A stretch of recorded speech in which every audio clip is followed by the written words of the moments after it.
more than 2 decades, Benjamin Wittes has reported on and written about national security. He was an editorial writer at the Washington Post and is a fellow at the Brookings Institution and a co-founder of the Lawfare blog, which has become a must-read during the Trump era.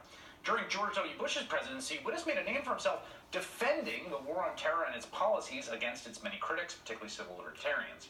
But this May, Benjamin Wittes went from covering the story to being the story.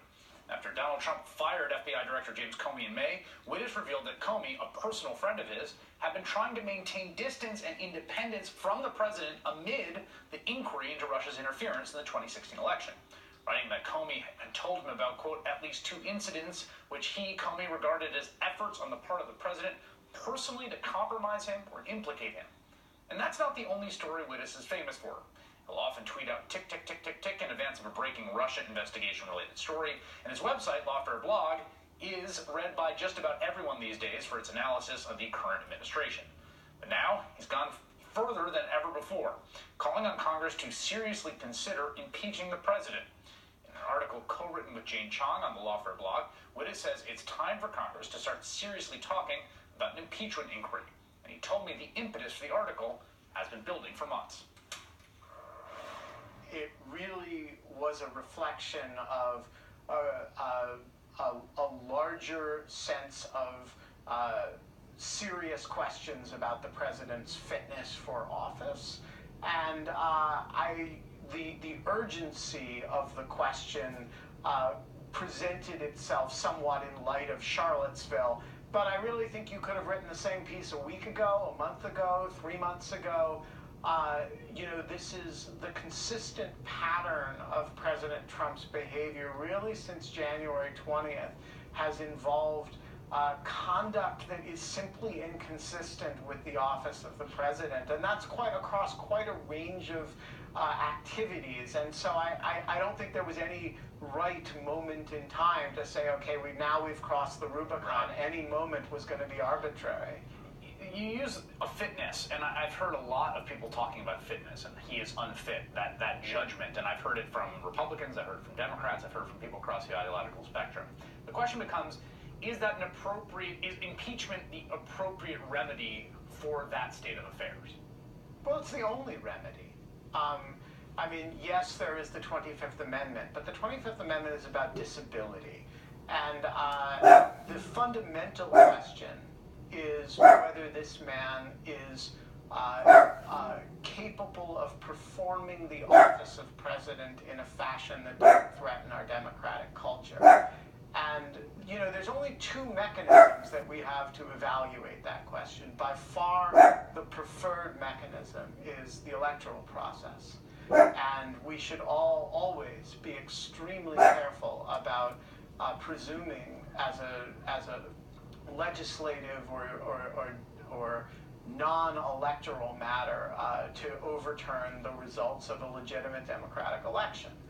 That said, the impeachment process is there for a reason, and it's there to consider acts by somebody in office that are, frankly inconsistent with the behavior that we rightly expect from people holding that office. And so I want to sort of turn the question around and ask you, do you think the president's behavior since taking office is consistent with our reasonable expectations for the office?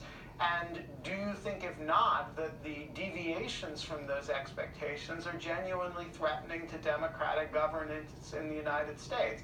And if the answer to that question is that you don't think the president's conduct is consistent with our reasonable expectations of the presidential office, and that it does threaten democratic governance, what other remedies do you have other than impeachment? And so my, I think, modest proposition with Jane in this piece was that a reasonable member of Congress simply has to be thinking about the presidential behavior in light of the impeachment clauses of the Constitution. That's not to say that you must impeach and remove him, but if you're not thinking about his conduct with reference to the impeachment power, you're not doing your job. Are you setting some kind of precedent here, if you go down the path of impeachment as this remedy, that creates some further unwinding of what is already a set of very fragile democratic institutions, or seemingly fragile democratic institutions in the country? So of course you are. Anytime you invoke a process as rarely invoked as impeachment, you are setting potential precedents. And the question is, are you comfortable with the precedents that you're setting? Right. So let me just lay my cards on the table.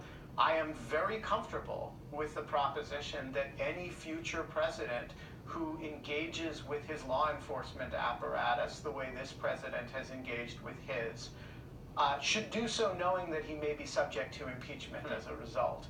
I'm extremely comfortable with the proposition that any president who engages in the grotesque moral misbehavior that this president has engaged in with respect to lying about people, making up crimes by his predecessor, slandering the intelligence community that works for him, would do so with some sense that Congress might think about that conduct in light of the impeachment power. I'm really comfortable with that.